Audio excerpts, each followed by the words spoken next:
In this session, we're going to be asking some nuts and bolts questions about what it's like to be an economist and some of the economic issues that the country's facing at the moment.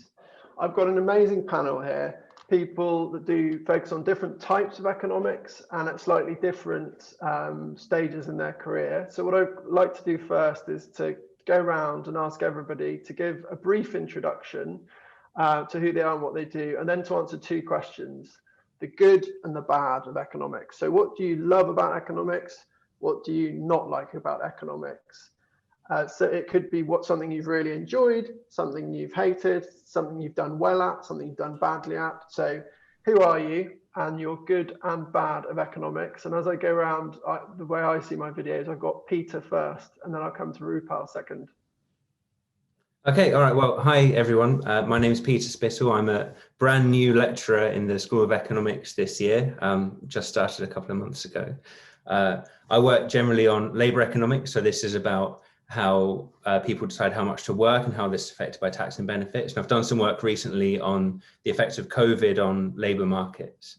In terms of what I like about economics, this is a good question. So I like that economics gives a kind of really broad framework to think about lots of different interesting types of questions. So I work on labour economics, but economists work on all sorts of different interesting things.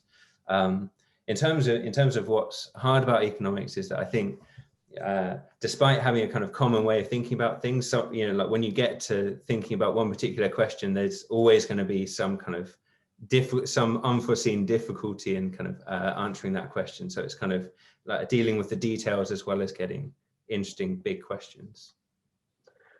Brilliant. Okay, so labour economics, so what that means is basically the world of work. So pay, wages, unemployment, really important stuff. A different type of economics next, Rupal, sitting in the Bank of England, I believe. Yeah, hi everyone, I'm Rupal Patel. I work at the Bank of England. I've worked here for about 7 years now, and I joined on the graduate scheme. I currently work in the financial stability area of the bank, which is the area which looks after the financial system. And more recently, I've been looking at kind of the risks from corporate debt on the financial system, and in particular, the impact of the lockdown on businesses. One thing that I like about economics is that it really helps me to understand what's been going on kind of in the world, and particularly things that you hear on the news. And one thing I guess I don't like as much is sometimes it doesn't provide all the answers, unfortunately, and economics models can't really explain exactly what's happening and why, which can be frustrating, but also, I guess, interesting at the same time. Thank you. Next on my screen, I've got Joe, then Ellen, then Annika. So Joe. Hi, I'm Joe Michel. I'm an associate professor of economics at University of West of England. I've been there 7 or 8 years now. What do I like about economics? I like talking to students. I learn a huge amount from talking to students. And like Rupal, I like the sense that when there are the big questions that we hear on the news and in debates, I feel that I can go and kind of explore those, and I have the sort of tools and the ideas that I need to really kind of get involved and dig into those. And I kind of echo Rupal as well, in that my frustrations with economics are that I think there's actually a narrowness of vision about how economists often approach a very wide range of questions. And I think that leads to some quite deep problems in theory, in the culture of economics, in the kind of sociology of economics, and that can get frustrating. Ellen. Hi, my name's Ellen Greaves. I'm a PhD student in the School of Economics at Bristol. Before that, I worked at the Institute for Fiscal Studies in London. My PhD is all on the economics of education, all kinds of questions around education and productivity. What I love about economics is the impact it can have. So especially at IFS, I worked on a number of projects which directly affected government policy or provided evidence. So I love that we can provide really rigorous, robust evidence. What I don't like so much is that it can sometimes take a really long time. I'm just finishing an evaluation which has taken 7 years. So that's the thing I find frustrating sometimes. Annika. Hi, I'm Annika Johnson. I am a lecturer in economics here at the University of Bristol. I'm also the faculty admissions officer for economics, finance and management. And I spend most of my time working in economics education. What do I love about economics? I think in one word, I really like how powerful it is. And it kind of gives me hope that there are improvements we can make in the world. What do I dislike about it? It takes a long time to understand economics, not just do economics like Ellen just said, but to understand it. And sometimes that makes it really difficult to share what we do with the wider world. That's really interesting and a really good start. For what it's worth, I'm an economist here at Bristol. What I like about economics is, and why I went into it, is it does help you understand the world. So when I was at your guys' age on the call, I actually thought I wanted to be a doctor. I started off as a medical student and realized when I was at university, I just really want to understand what's in the news. I really want to understand everything people are talking about. And economics is great for that and for policy. And I think I share with Rupal and Joe, sometimes economics can be a bit narrow. But that's why we need you guys to become economists, because it is changing. And another good thing is that economics changes all the time. So it needs fresh new minds to come in. So hopefully we're going to convince you that it's interesting by answering some key questions now. So we heard about the labour market, which economicsy type of word. Essentially what we mean is training, education, and then what you go on to do, your job and so on. So perhaps I could start with you, Ellen, and talk about what do you think the long-term effects of what we're going through now are going to be? We've had cancelled exams, we've had students haven't been able to be at school. What are the long-term effects going to be? And then we'll come on to Peter and ask more about the overall labour market side of things. I think it's going to have really big implications in two ways. So the first way is that we have lost schooling. There's evidence that schooling causally impacts your later outcomes. So potentially we're going to have a whole cohorts of children which are going to have lower outcomes, lower productivity. That's very concerning. It's also concerning that we're going to have a widening in inequality. There's been lots of evidence throughout the lockdown that kids from more and less advantaged backgrounds are having different online learning experiences and home learning environments. So we could see a widening in inequality, a widening in education outcomes, which leads to a widening in employment outcomes later down the line. I've also done work on the effect of teacher assessment versus tests, which found that some groups are disproportionately like to have a lower teacher assessment than their test scores. So by potentially moving from a system of rigorous external testing to teacher assessments, we could be adding further inequalities and disadvantages to some groups of kids. That's really clear and quite concerning. And Peter, what should we think about? So one of the things that people may have heard about is labour market scarring or the scarring effect, and that meaning that this V-shaped crisis, i.e. things get bad, things get better, might be much more protracted. So what do we know about that as economists, about how these things echo through time? Yeah, that's right. So the kind of the last big recession we had that we've kind of studied a lot as economists was the 2008 financial crisis. And something that was really clear in the aftermath of the 2008 financial crisis is that people who left school or started jobs or were perhaps earlier in their careers at the time that crisis hit ended up having low pay and kind of less good prospects than they would have otherwise had for kind of years to come. Because, you know, an important thing, especially when you're to kind of build skills, you know, in the workplace, get experience. And for the people who had that kind of taken away from them in 2008 and were kind of worried about this happening again now in this kind of COVID recession, that can really have lasting impacts, and that can widen inequalities kind of over the long run, you know, things that will last.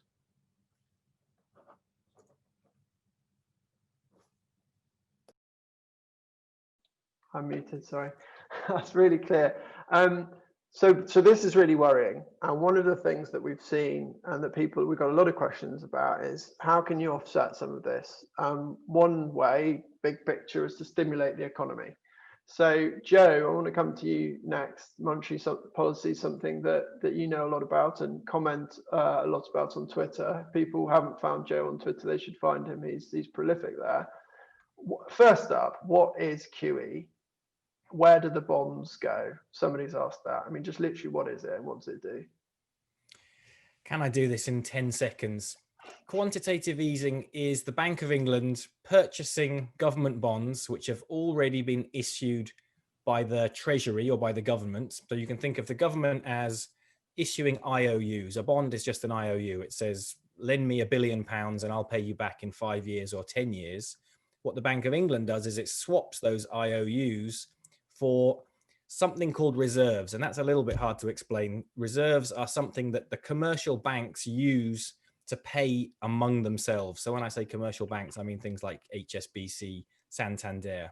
So it's a very technical asset swap operation. What I would say it's not really is printing money, which is the sort of common understanding. Really what it is the Bank of England going to the banking system and the financial system and swapping one kind of IOU for another kind of IOU. That's a very short and not full answer, but it's the best I can do in a minute. It's a good answer. So the bank's doing this. What is the intended effect, and is it the right policy? So some people call it printing money. You've explained why it's not quite that, but should they be going for this quantitative easing? What are they trying to do, and is it the right response right now, given what's going on?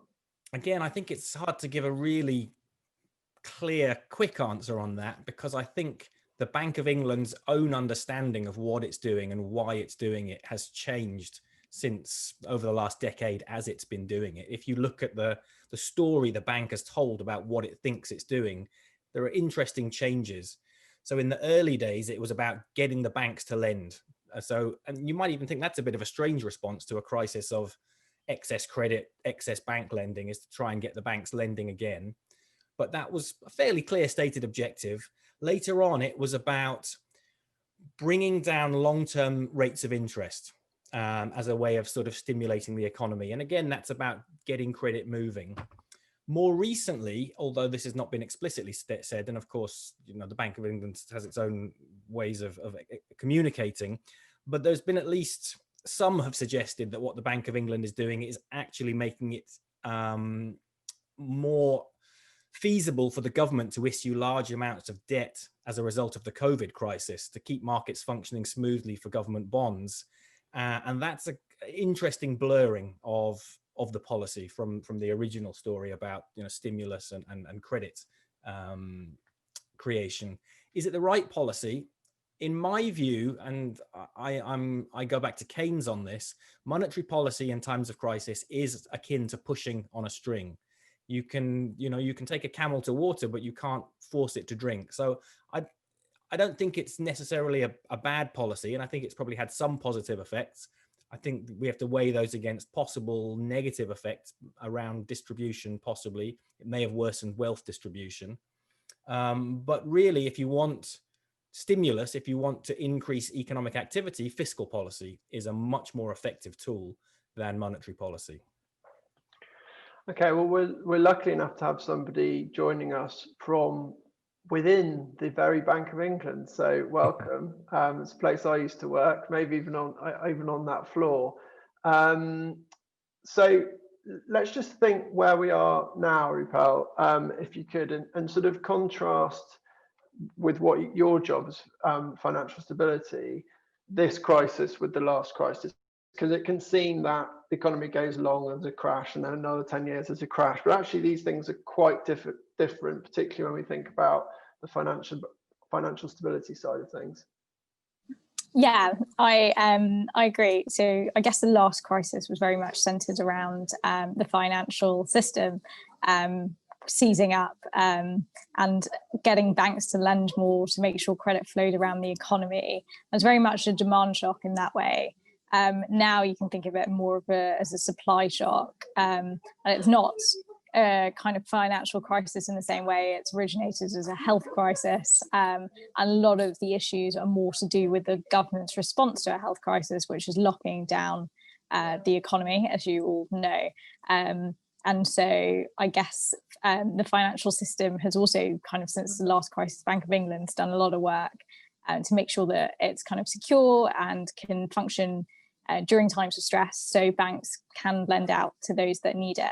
And I guess that's kind of the difference there. And I completely agree that kind of fiscal policy plays a kind of a bigger role here. It can be a bit more targeted than a blanket response of moving interest rates up or down, or issuing a bit more QE. There's a bigger role for, yeah, definitely fiscal policy. So, Annika, I'm going to come to you next to talk about teaching. So this is all really current stuff, and you know, you go off to university and hopefully we'll be back in person and end up in dusty old libraries with ancient old textbooks and stuff. What can students expect in terms of how live is economics as a subject, and how much of the stuff that's going on in the economy will they actually learn while they're doing it? Are we teaching stuff to do with coronavirus right now, or are we teaching stuff that happened sort of 10 years ago in the financial crash, or is it a bit of both? I honestly don't think there's any point in teaching modern economics unless you're talking about modern economic issues and talking about the real world all the time. I think maybe if you look back at some sort of, you know, old videos or things of people being taught economics, you see a lot of diagrams, you see a lot of lines being shifted around a board, you see a lot of maths driving those lines. But you know, those lines, those models, those maths should all be there to help us describe and understand the world we actually live in, not the other way around. We shouldn't be looking at those models and then thinking that's how we should behave. That's not what's going on. And I think for a long time, those two were perhaps a little bit confused. But I think in recent years, there's been a really big effort from the economics teaching community. We've seen it through projects like Core Econ. I'll put a link in the chat in a moment for people, but it really focuses on thinking about what are the biggest issues affecting us right now. You know, there's COVID, it's affecting education outcomes, it's affecting inequality, it's, you know, it's affecting the macroeconomies we've just been discussing. But, you know, there's also aging, there's also climate change, there's so many other things going on affecting our society right now. And we want to be using the models that help us tackle those problems. So if we identify the issue first, if we talk about the issue and what we want to get from the data, then we can think about how to select the most appropriate model to help us analyze it. And I think as long as your teaching is working that way around, as I hope mine is, then we get better economists at the end of it, people who think about the real world and then try to understand it rather than the other way around. That's great. And we've got...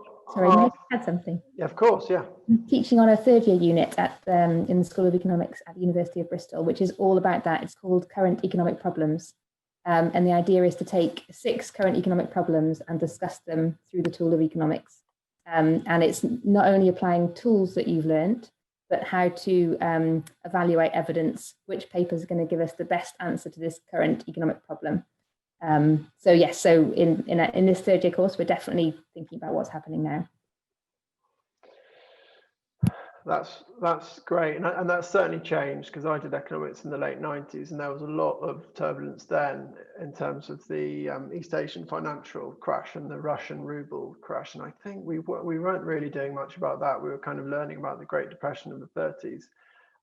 So it's really good kind of how modern and current things are. Now we've got questions starting to come in. Please put questions in the chat box. You can ask them publicly, in which case everyone will see, or I've got some coming in privately. I've got a great one. Peter, heads up, I'm going to come to you first. I'm just going to set it out first because it's a good question. It touches everything that we're talking about, and it's about the gig economy. Okay, so this is the topic. So this person's been listening to a podcast about the rise of the gig economy and what that means. So I guess what that means is things like Uber and Lyft and sort of insecure ways of working. So you're not an employee with the rights and that guarantees you. You're a short-term contractor, basically. And the question that came up on this podcast was, whether COVID-19 has played into that. So we've suddenly seen this big hit to the economy, but we had this pre-existing trend of everyone going on to this more insecure type of work. And so the questions are, number one, has this been a factor? Has the gig economy kind of played into the COVID crisis? And then secondly, the second part of the question, which I think is really great, is will there be a sort of hangover from the crisis in that more firms, because they suddenly realize, oh, demand can go overnight, they will want to have more gig workers. So we'll actually see even more insecure working going forward. So I'll come to you first. So what are your sort of brief thoughts on that? What does the literature tell us, and what's your gut tell you? Yeah, I mean, that's a great question. I mean, I think workers have been hit really hard by this pandemic, and kind of really suddenly as well. I think that's been a kind of feature of the COVID crisis and the kind of a recession that's come afterwards. This kind of came out of nowhere and accelerated really quickly. And it's definitely been the case. I think that workers with less secure working arrangements have been particularly hard hit.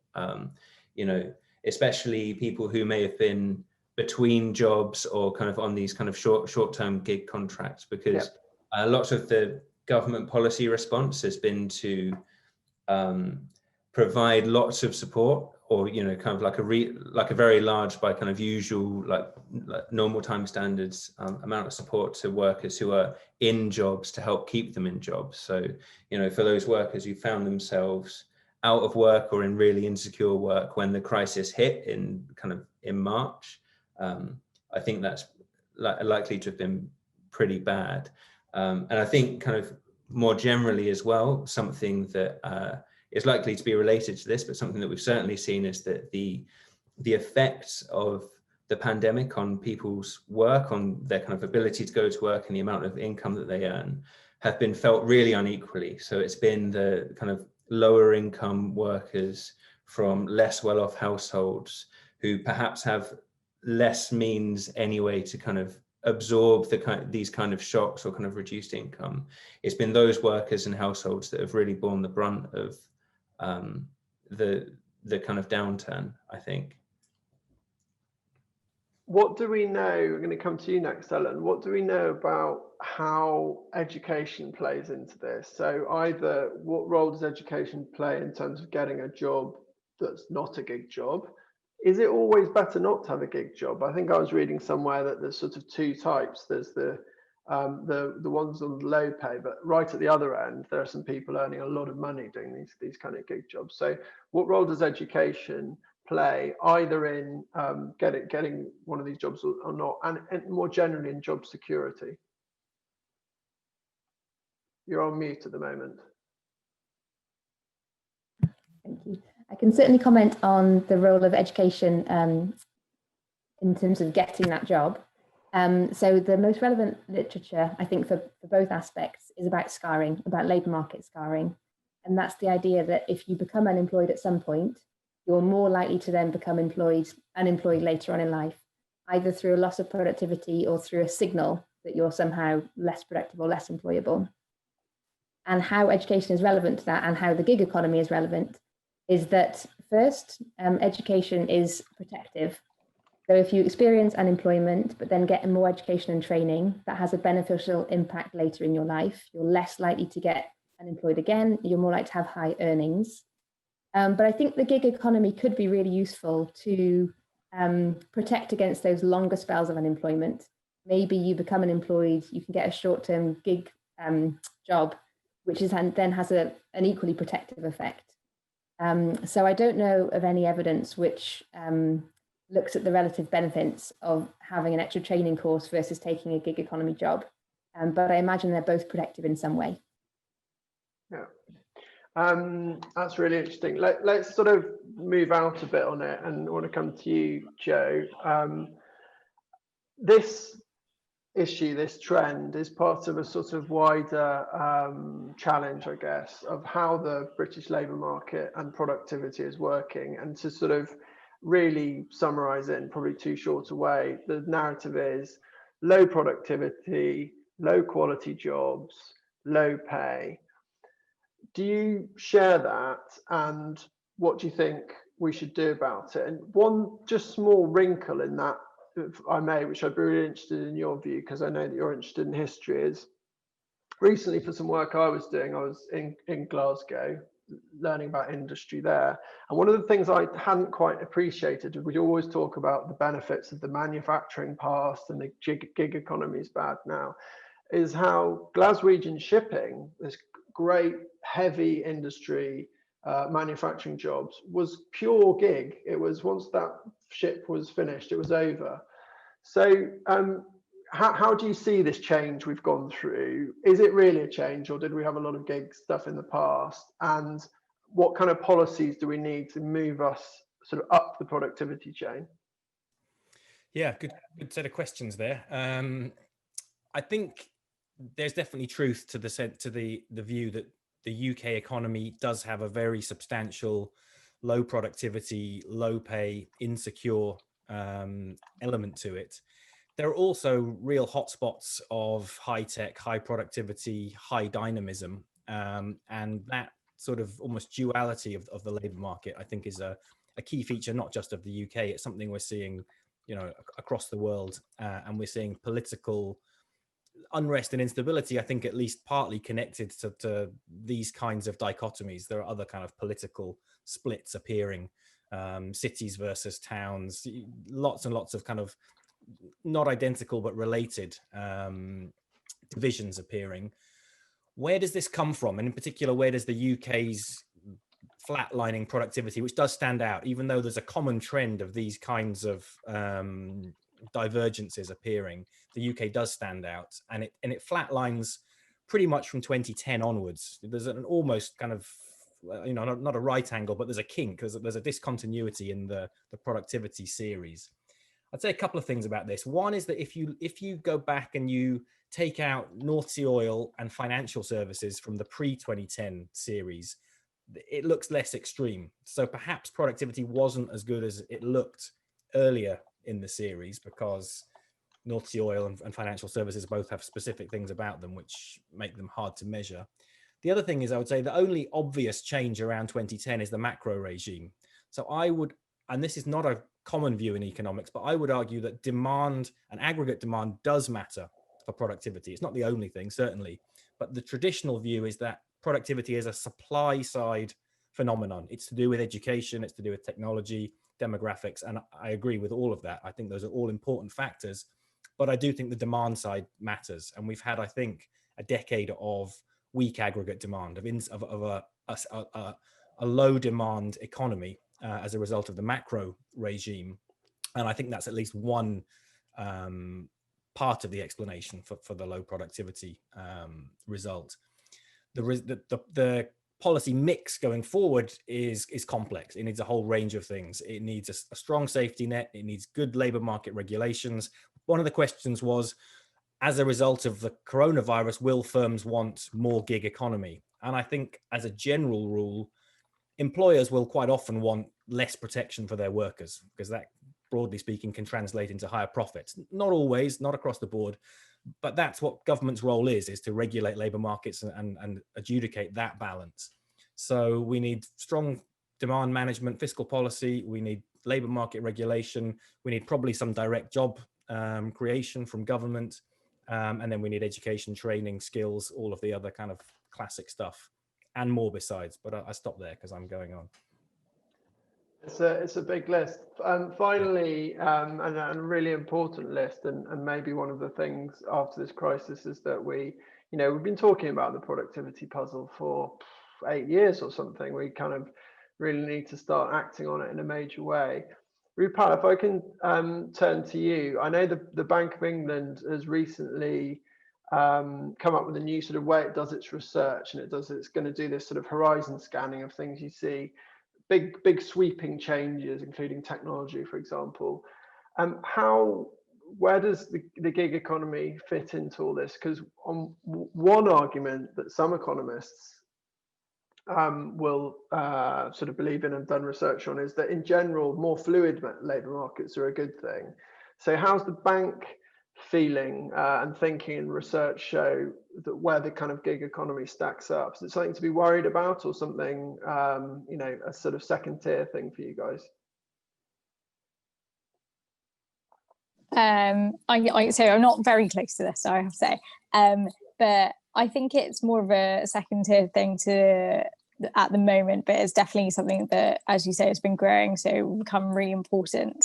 I guess like post-COVID, matching of skills to the right jobs is quite important. You might see quite big structural changes in the economy, and you might see some jobs lost that might not ever come back. And so it's quite important to have like a fluid economy in that sense, that you can, people who've lost their jobs are able to work in different types of sectors they wouldn't have otherwise. And that should help with productivity going forward. Okay, and that's a really nice bridge to something that I wanted to get us to get into, and relates to another question that we've got here. Again, send the questions in either publicly or privately, and I'm getting quite a few people, I think, who joined a bit late, saying, are they allowed to record this? We are recording this, and we will put it on the Discover Economics website, and we'll also put it on the Festival of Economics website in due course.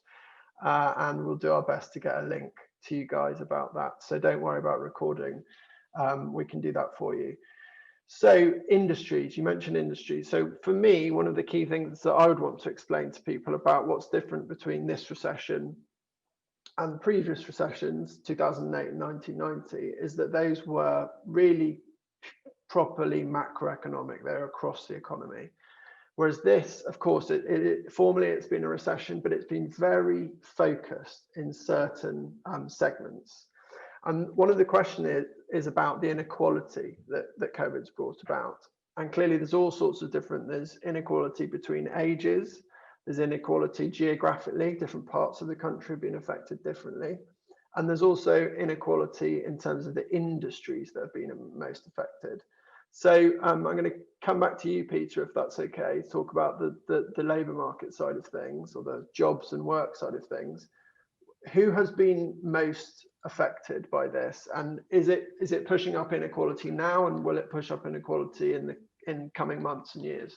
Yeah, sure. So I think there's kind of a kind of interesting distinction that we could make between the workers that have been affected already and those that are likely to be affected kind of going forward. So, I mean, it's perhaps obvious, but, you know, like the workers that have been most affected are those that are in industries that have just by law not been allowed to operate as usual. So, you know, like people who work in pubs and restaurants and hospitality catering, also, you know, people who work in shops and other kind of retail, have been particularly hard hit because just they haven't, you know, like their place of work just have not been allowed to operate for large chunks of the year. That's something that's been really unprecedented. You know, that's not happened before. But going forward, you know, it's not so clear, because it could well be the case, and you know, I certainly don't know the answer to this. It could well be that those jobs will exist as soon, you know, like as soon as the restrictions are lifted and shops can reopen. You know, perhaps those workers will be able to get back into their old jobs kind of relatively easily. So I think when we're thinking about kind of the long-term effects on inequality, we should be thinking about those industries that are, you know, perhaps going to struggle to recover the most. So, you know, I think in industry, you know, if we would start to see pubs and restaurants shut doors and, you know, go out of business, then that could perhaps lead to a longer term effect where, you know, the people who would have normally been working there and like might be waiting to get back to work when the pandemic ends, if their employer just suddenly doesn't exist anymore, then they could be out of a job and kind of have longer run effects on inequality. Yeah. So perhaps just, so like perhaps just one more thing to say on this is one indicator we can look at is which firms are posting vacancies. So you know, this is perhaps a forward-looking measure where, you know, the firm is thinking that there will be a job that they're willing to, you know, go to the cost of filling. You know, like they want to interview people for the job, they want to hire somebody in, and I mean, there's a few things to say on vacancies. So one thing is that in general, vacancy postings are really down at the moment relative to previous years, the same time in previous years, which is an indicator that, firms are not thinking that they're going to need many more workers, at least in the kind of short term, in the amount of time that it would take to fill a vacancy. And there's lots of inequality in which firms are posting vacancies. So something that was really clear kind of in March and April is that healthcare workers were really in demand, and that's a kind of an obvious statement, but that showed up in vacancies data. So there were loads of jobs for healthcare professionals and other healthcare workers, whereas it's still the case, for example, in retail, that vacancy postings are way down, which is perhaps a signal that these retail firms don't think things are going to get back to normal very soon. Yeah, that's a really helpful start on this question. So people seem to be interested in this, and the questions are coming in to me privately. Rupal, I'm going to come back to you next to think about sort of credit side of things, but just to add this question, say somebody said yes, but most businesses are affected either directly or indirectly. So which are the sectors or industries that we predict would be able to survive during lockdown, or even if lockdown extends longer? So this is live. The truth is we're all going through it at the same pace, and nobody's done this analysis of pandemics. And one of the good things I would say as an advert for studying economics is it kind of gives you the tools to think about completely new questions. And just if you, for example, if I don't know if this will, but if it comes up in your schoolwork or an exam, clearly the need to congregate.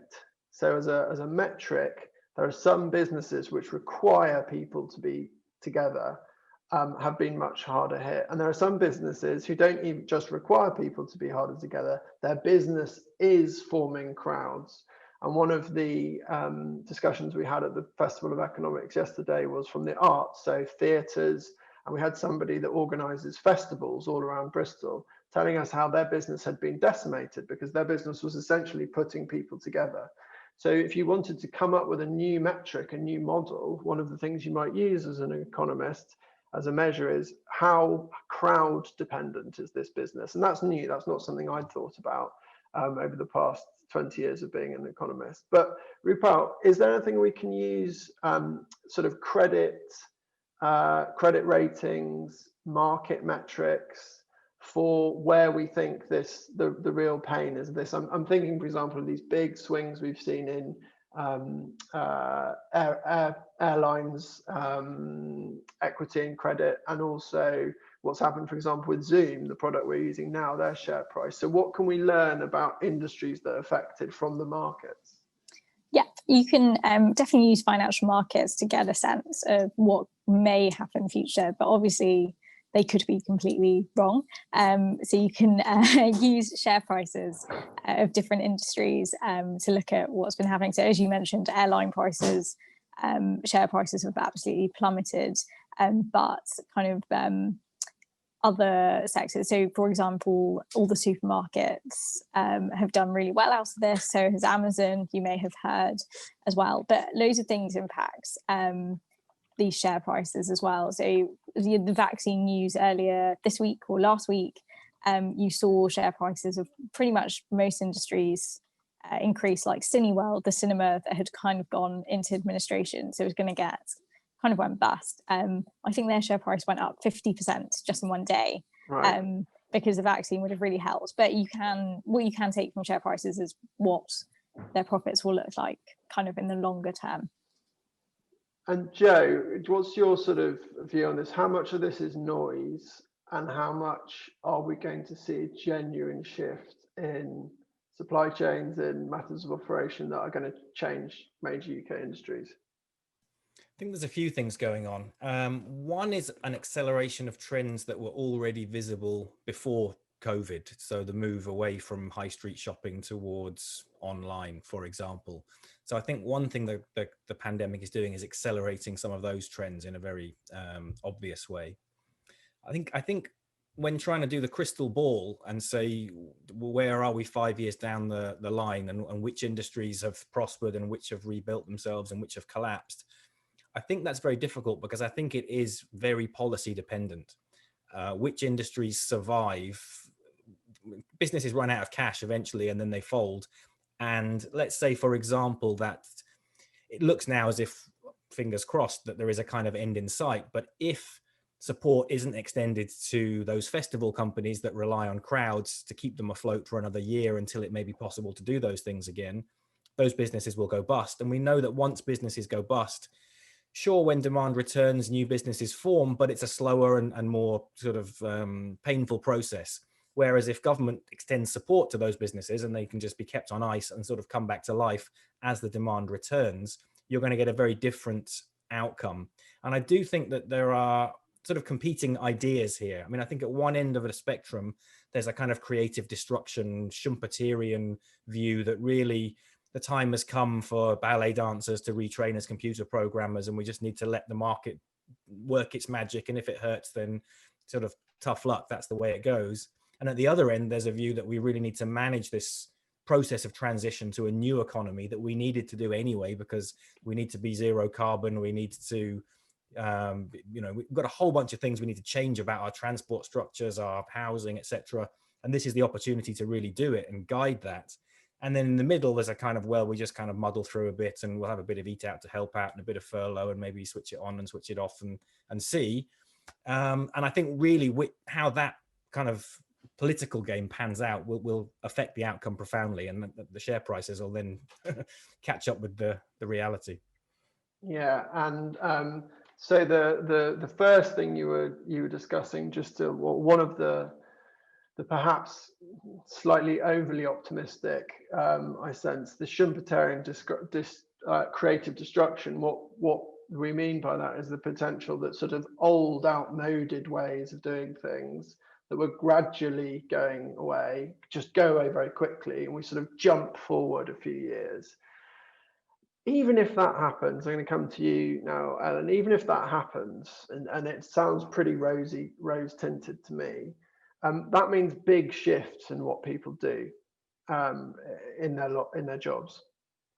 And if it doesn't happen, we've definitely got shifts between industries and what people do. So one of the questions that I've received privately down here is, what can students do? And I implicitly think that means how can they prepare for this sort of new labour market where we've got potentially more gig employment and these big shifts between universities. What kinds of skills and abilities do they need to develop so that they can change if they're going to have to as the economy changes? It's a very big question.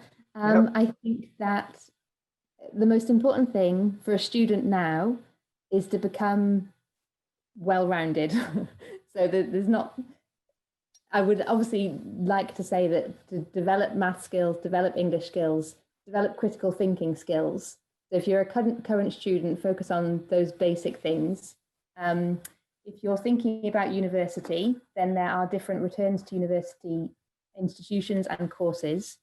So if you're thinking about university, look at expected returns. What do most people that go to those places typically go on to do? If I was a student now, and I've been thinking a lot about this, if I was a student now, I'd be thinking about potentially more secure jobs. So I would be potentially thinking about jobs that we've seen to be really critical during the crisis, lots of key worker jobs. But the most important thing, if you're a current student, is to think about your interests. So the world of work is really long. You have to be flexible and be prepared. And you have to do something that you find enjoyable. Or it's great if you can find something that you find enjoyable. For people that are currently in that transition, they've been in work and now unemployed or furloughed and thinking about the future, it's critical that there's really high quality training. So job training programs can work, but they've got to be really good quality. That's something for government or local providers to be focused on, is providing really high quality training for people that need to move sectors. And in terms, I'm going to come to you now, Annika, in terms of that high quality training that Ellen set out, what are the pros, and let's be honest, what are the cons of an economics degree? Why should people do economics and not do, let's say, computer science and go off and work in Silicon Valley? Well, first of all, you can work in Silicon Valley with an economics degree. You know, we see the big Silicon Valley, big industry, big data firms like Google and Amazon hiring increasing numbers of economists, because it's not just about analyzing data, it's not just about making a computer work, but it's understanding how humans interact and understanding how algorithms interact with humans. You know, I think a lot of people who might be watching might have been impacted by algorithms this year, and bad algorithms with things like GCSE or A-level grades and things. So it's really important. You've got people like economists who can add that human component into the mathematics. But that wasn't the question you asked. Well, why is an economics degree good for all sorts of things? And I think the simple answer is that it's really broad. To be an excellent economist, you need a really broad range of skills. You have to be able to look at a problem, stop, think about it, analyze it, break it down, test it against the data. So then you have to be able to chop up the data, as well as have just the skills of thinking through the analytical steps, come to a conclusion. And then once you've got that conclusion, you need to be able to communicate it to people so that they understand what to do with the information you've discovered. So you've got the analysis, you've got the data, you've got the communication, and that's covers a lot of the skills that, you know, industries, whether it's Silicon Valley or the Bank of England or somewhere else high flying, that people want. And I think that's why economics works, and that's why the earnings for economics graduates are so high.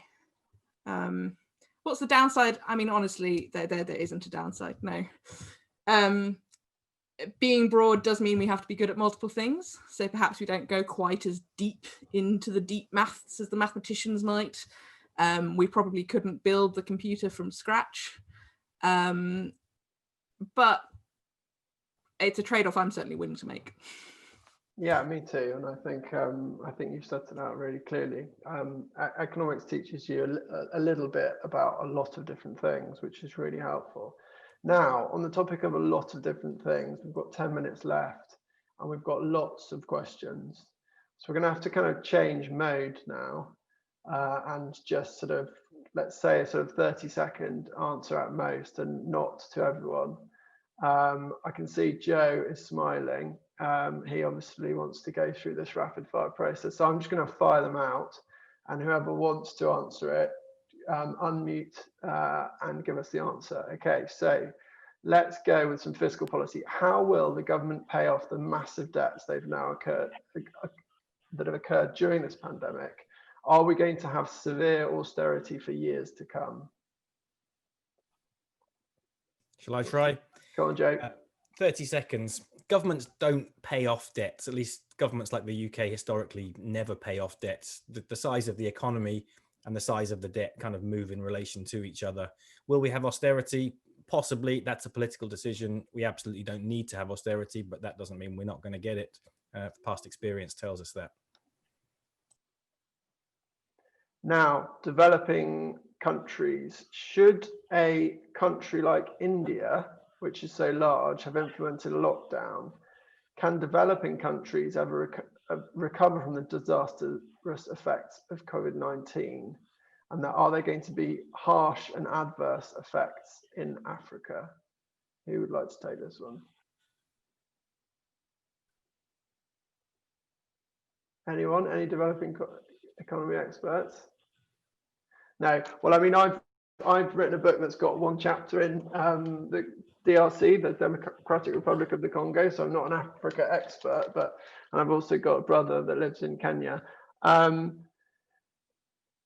Policy in developing countries is completely different. It's a simple answer. And the sooner that economists don't think that a one-size-fits-all approach applies in both, the better. That's been the problem with economists basically for the past 100 years. And so maybe I'm ducking the question a little bit, but what we're going through is essentially a balance between shutting down the economy, you take a bit of an economic hit, getting it back open.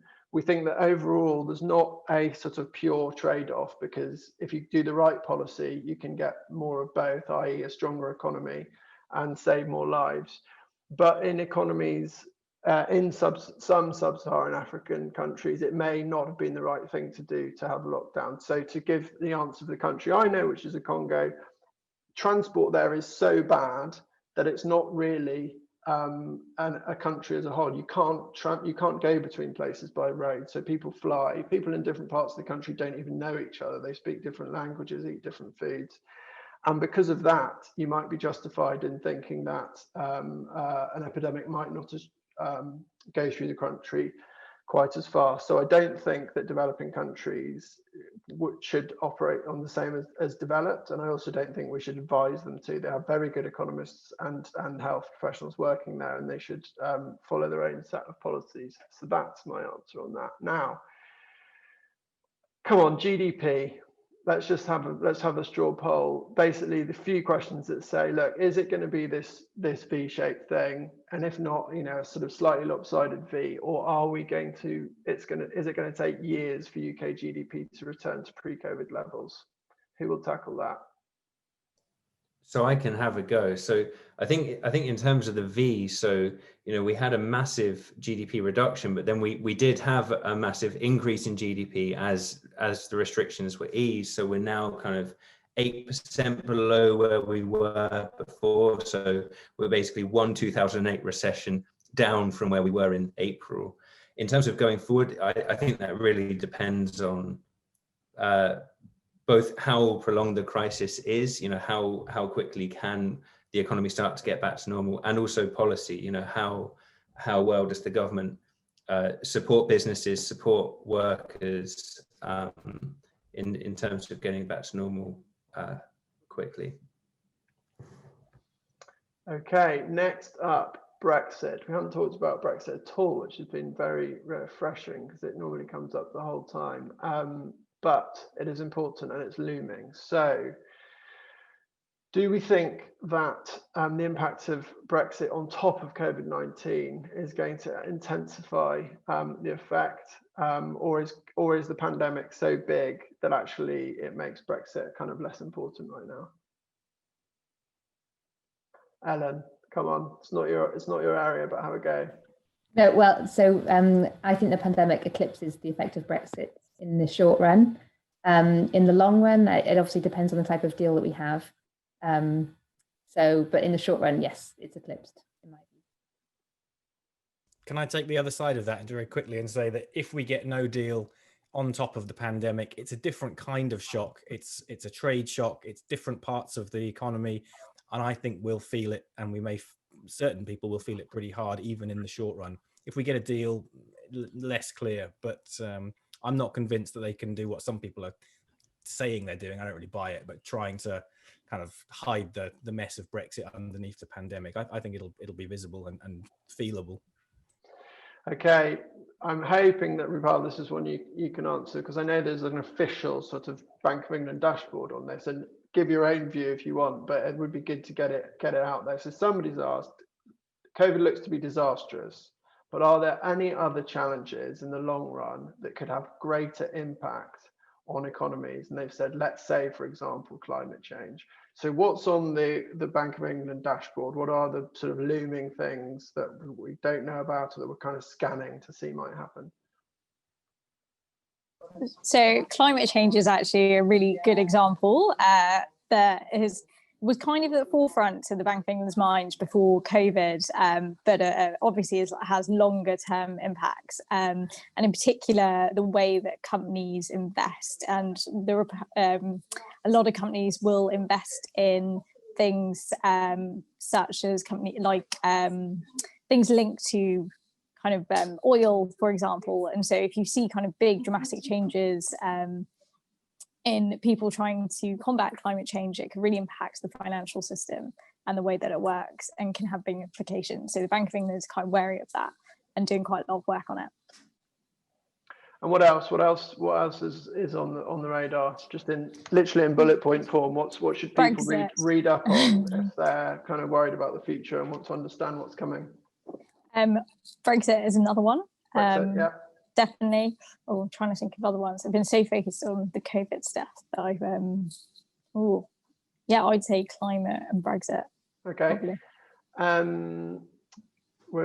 You have to speed up, so we get faster and faster as we sort of approach the end, which is good, giving more and more answers. So here's one for everybody, and it probably might be our last one, which is a great question, which is, what is the single biggest policy change that you would like to see put in place once we're past the pandemic?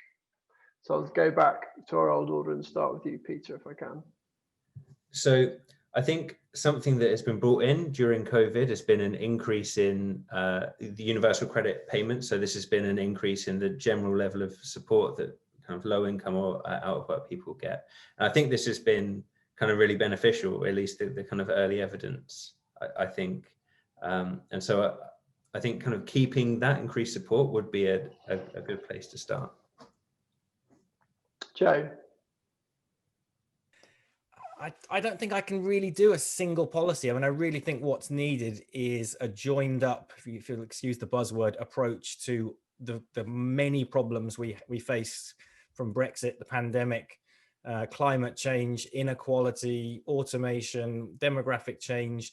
I don't think there's one single quick fix. I absolutely agree that strengthening the social safety net is a good one. Better macro policy would be helpful, but I really don't think there's one. This is not a one policy fix.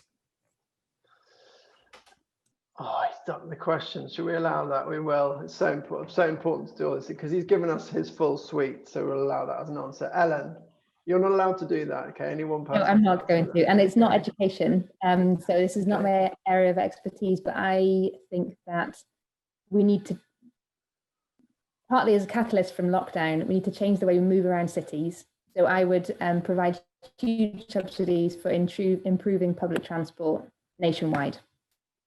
Very interesting. Rupal? Yeah, I would say better targeted support towards smaller businesses. The government's done a lot at the moment, but it's a longer run problem. I think it might help us with our productivity issues as well, going kind of in the longer run. Annika, you're going to be last because I'm going to go penultimate. I think that we've learned from this crisis, despite all the damage we've seen, how willing people are and how able they are to change. I also think that Joe's right. Governments don't pay back their debts, and actually the UK fiscal position is really sound. So what I would like to see is a massive issuance of ultra long-term green bonds, and the use of that to do everything that's needed to do from electric trains to electric cars to everything else. It makes absolutely no sense not to do it. We can borrow the money and we need the jobs and demand. So let's just do that. Annika? Two-part policy. One, ditch GCSEs. Two, improve the support for mental health among young people. I think it's a bigger and bigger problem, and until people take it seriously, we're not going to get the people we need to get the country to where it needs to be. Well, that's a really important and good way to finish it. We're on the dot of 5:30, so thank you very much to the panel for taking part. We got through a lot there, but if people have questions that they feel were unanswered, please get in touch. In particular, you can get in touch with us via the Economics Observatory, which has a function to send a question, and we will send in our answers. And we will also put the video of this discussion up online. And I'm sure everybody on the call, we're all economics students once, we're all findable on Twitter and email and so on, would be willing to talk to people if they have specific questions that aren't Googleable about the courses or being an economist and things like that. So thanks very much everyone for your time, and hopefully see you all soon, and if not soon, next year at the Bristol Festival of Economics, which is now over. Bye.